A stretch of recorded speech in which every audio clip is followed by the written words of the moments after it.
This is the best lens that I own.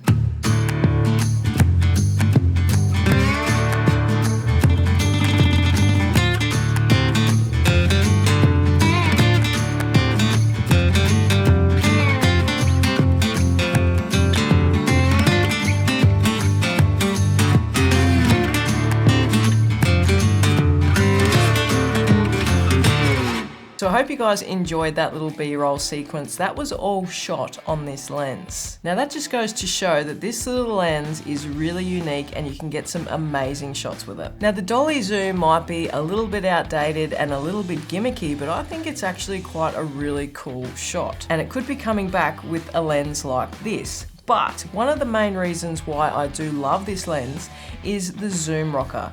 Not for those dolly zoom shots, while they are cool, the whole reason why I love this so much is the clear image zoom that you can use with this lens that effectively makes this lens a 16 to 52 millimeter. That's pretty much having a good all-round lens in your kit, not having to change out to a 24 to 70 when you can just chuck the 16 to 35 and hit the clear image zoom button and you've got a really versatile lens. So all my other Sony lenses are f2.8. Now this is an f4. Does it really matter? Like always, it does depend on what you're shooting, but for me, I think it does not. F2.8 is really handy to have that extra stop or so of extra light coming into your lens, but is it worth it? Sometimes I put my f2.8 lenses down to 4 or even 8 because I'm just so paranoid that I'm gonna miss focus, or their eye's gonna be in focus, but their nose is not gonna be in focus. Sometimes 2.8 just gets in the way. Whereas f4, it's reliable, you're getting stuff in focus. It may not be the best for low light situations, but also having the Sony cameras and the dual native ISO, you can really start to question whether you do need a 2.8 lens. Now I'm going to show you some comparisons between a 2.8 lens and an f4 lens, and you tell me that an f4 lens still doesn't have great depth of field.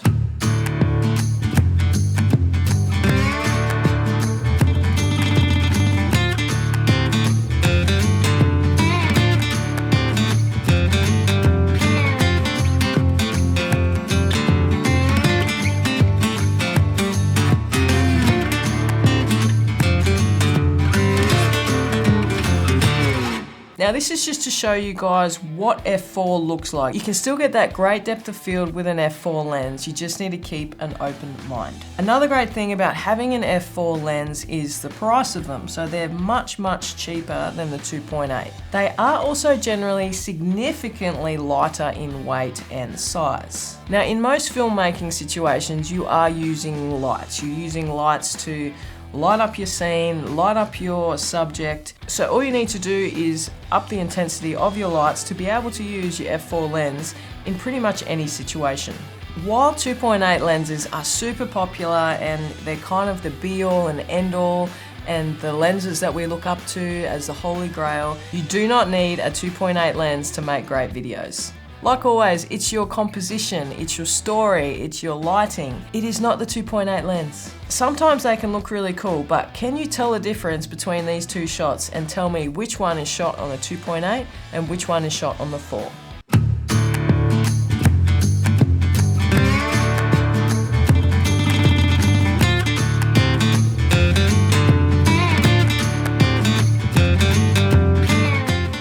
While shooting these test shots, I've came across something quite cool.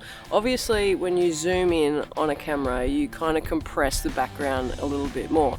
So having the clear image zoom and being able to go up to around 52 millimeters on this lens, you're technically getting more depth of field out of this lens than you would a normal 16 to 35 mil. Another reason why I think this lens is an absolute game changer is it is so freaking small and light. This is a vlogger's dream and just any filmmaker's dream because it's so bloody light. What I also love about this lens is it's got so many buttons on it. It obviously has the zoom rocker, it has a function button, it's got the AF to MF button, it has a click button for your aperture ring so you can have it clicked or declicked when you want to use it manually. It also has an iris lock button, so if you don't want to use this ring, you can use the internal camera buttons as well.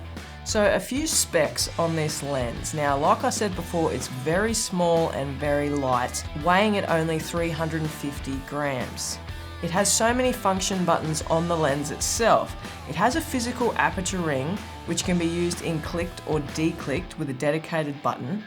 It has an iris lock button as well, allowing you to use the camera settings to set your aperture instead of using the external ring. The iris lock button is a really cool feature because I know sometimes when you're running and gunning and you're out on a shoot and sometimes you bump it and then you realise, oh God, why is it so dark, or what happened and why am I shooting at f11? This is a great feature because you know that you can lock it off, set your settings and forget. Another really cool feature of this lens is it has a linear motor zoom, which means it's going to make your zooms ultra smooth. What's also great is all the zooming is done internally. Now, if you have any of the Sony cinema cameras, you will be able to use this lens with the rocker buttons on, say, the FX6 and the FX3. What is also a really cool feature about this lens is you can set up the zoom speeds inside your camera. So say if you want to set up for a shot, you can set the zoom speed to really fast, and then once you're recording, you set it to a slower zoom speed so you can get those nice, slow cinematic zooms. Like I said before, one of the best things about this lens is the capability to use clear image zoom. Now, this gives you the ability to get more zoom out of your lens without losing pretty much any quality at all, depending on your camera and what settings you're using. This will add an extra 1.5 times extra zoom to your lens. So once clear image zoom is enabled, this pretty much gets your 16 to 35mm lens up to a 16 to 52mm lens. Now that is pretty cool. Everything else is pretty stock standard on this lens. The autofocus is fantastic. You're getting incredibly good sharpness out of the f4, and it's just a nice compact, lightweight lens. Now with any lens, there's always going to be some drawbacks. For me, there are pretty much none for this lens because I'm quite happy with an f4. Although some people might find that as a negative, oh, it's not f2.8. But do you need 2.8? Another thing that this lens doesn't have is OSS, which being such a wide lens, it doesn't really matter as far as I'm concerned because you really don't need that extra stabilization, especially if you're shooting with the Sonys, which have in-camera stabilization. Now, some people have mentioned that the price of this lens is also a drawback. I'm going to disagree with that because I think this lens is such good value for money. $1,200 US is just absolutely amazing for the features that come with this lens. I absolutely love this lens. I would be more than happy to keep this on my lens at all times, knowing that I can use the clear image zoom to get up to 52mm out of this sucker. It's light, it's compact, it has a great picture. I absolutely love it, and this is going to be staying in my camera bag for a very long time. So let me know in the comments below, which lens do you prefer, a 2.8 or a 4? And tell me why. And that's it for this video, guys. If you did like the video, as always, please like, subscribe, comment down below, and I'll see you in the next one.